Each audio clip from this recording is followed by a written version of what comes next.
Bom, galera, como a gente viu, né, na aula passada, e mesmo na última aula, né, na semana passada, tal, assim, havia, tipo, tem a classe dos patrícios, né, que é a classe que é a galera que nasceu em Roma, que é filha, descendente de Roma, que tinha todo o poder político, e tinha os plebeus, que era a maioria da população, e tinha que ir pro exército, tinha que pagar impostos, mas não tinha direitos políticos, certo?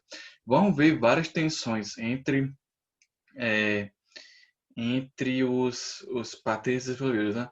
Como é que acontece isso? Bom, com o objetivo de ampliar seus domínios sobre a Península Itálica e regiões próximas, os romanos necessitavam da participação de cidadãos nas atividades militares. Os jovens romanos eram educados para se tornarem homens fortes e hábeis com espadas, lanças e outros armamentos.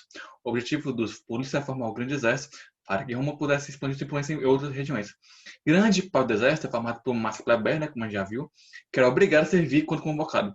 Os soldados eram compelidos a adquirir empréstimos para comprar seus armamentos, pois eles não eram lhe fornecidos, né? Olha como era, né, a questão. E com o avanço das batalhas, encontrar suas terras em perto condições e, para tornar produtivos novamente, contraíam novos empréstimos que geralmente não conseguiam pagar. E desse modo tinham que vender suas terras para pagar dívidas. Entretanto, alguns tinham sucesso e elas foram agora trabalhar com escravos para seus criadores até que a dívida fosse quitada, certo? Ou seja, era uma situação bastante pesada. Eles tinham basicamente impostos para pagar, tinham que participar do exército e tinham que comprar os armamentos. Quando voltava, as situações estavam ruins, eles tinham que comprar as paradas para melhorar as terras de novo.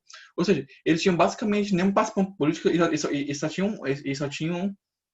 só tinham deveres, né? Tipo, eles só tinham coisa para fazer sem nenhum direito, sem nada, certo? Ou seja, eles começaram a se rebelar contra a situação e a buscar melhores condições de vida.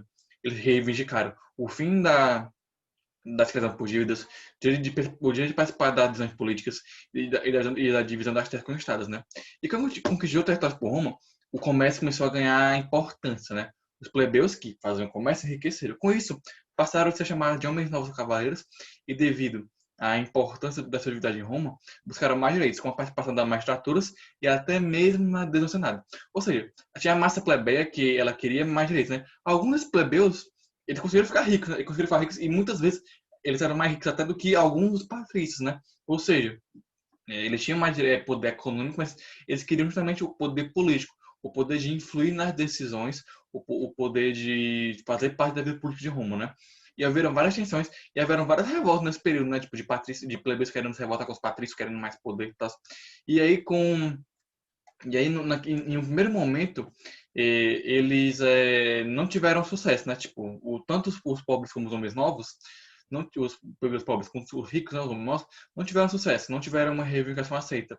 E eles faziam uma parada de é, o que eles faziam para se rebelar, além das revoltas, eles recusavam a convocação do exército e isso enfraqueceu. E lembre-se de que Roma faltava muito no exército, tanto para conquistar novos territórios, quanto para manter os territórios que ela tinha, né? Ou seja, com o exército mais enfraquecido, houve a diminuição dos territórios conquistados e a dificuldade de manter o território em domínio romano. Assim, eles acabaram por conceder alguns direitos pelo peso, né? E agora, as principais conquistas foram, ó, vamos ver. Primeiro, os tribunos da plebe. Os plebeus poderiam eleger magistrados por votação às assembleias. Os tribunos tinham o direito de vetar as leis criadas pelo Senado e pelos magistrados que prejudicassem os direitos dos plebeus, cujo direito defendiam. Ou seja, isso é uma parada bastante grande, né? Tipo, eles tinham o poder basicamente de vetar qualquer decisão que o Senado, lembre-se, nesse período, a principal instituição de Roma, pudesse fazer, certo? E isso é uma parada bastante importante, né? Ele basicamente tinha um direito de votar em pessoas para e essa pessoa tinha o poder de vetar a adesão do Senado. Isso é uma coisa bastante, né, importante. A lei das tábuas.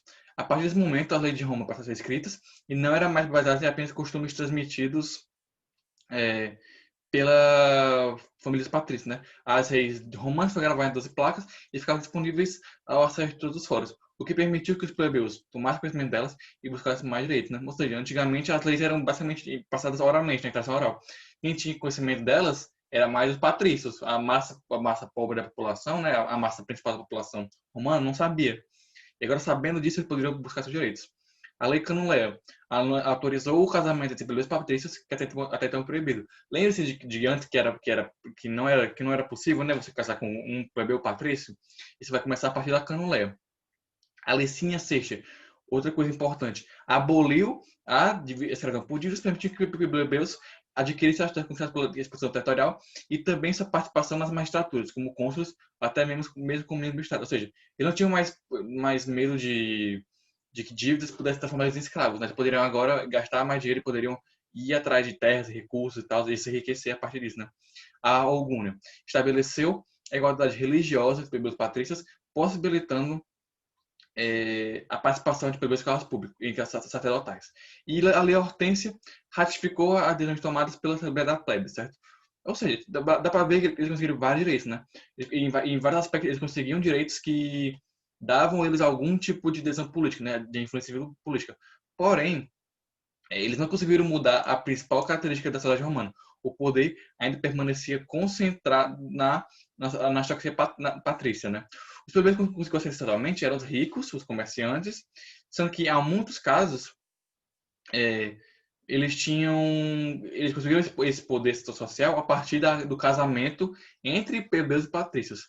E assim, havia uma vontade de aliança, né? Tipo, os patrícios, eles tinham poder político e os plebeus ricos tinham poder econômico. E o casamento entre os dois era como se fosse o melhor dos dois mundos, né? Só que os plebeus conseguiam mais direitos, só que eles ainda não eram iguais aos patrícios. Dá para entender? Tipo, eles não tinham o mesmo direito político, né? O direito político que eles conseguiam ter, os plebeus, eram ou a partir de coisas específicas, tipo os tribunos da plebe, né? Ou se casando e se envolvendo com os patrícios, beleza? O patrício ainda era o centro da vida cidadã de Roma. E vai continuar assim, beleza?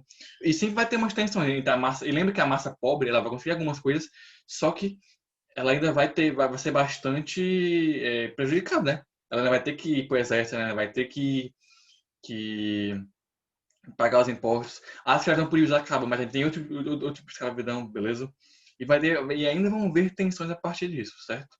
Então, essa parte aqui eu quero que vocês entendam as tensões entre patrícios e plebeus, como elas se colocam e as conquistas que eles conseguem durante o período da República, né? Tendo em mente sempre que eles não conseguiram mudar a principal característica da cidade romana, que era o poder concentrado na aristocracia patrícia, beleza?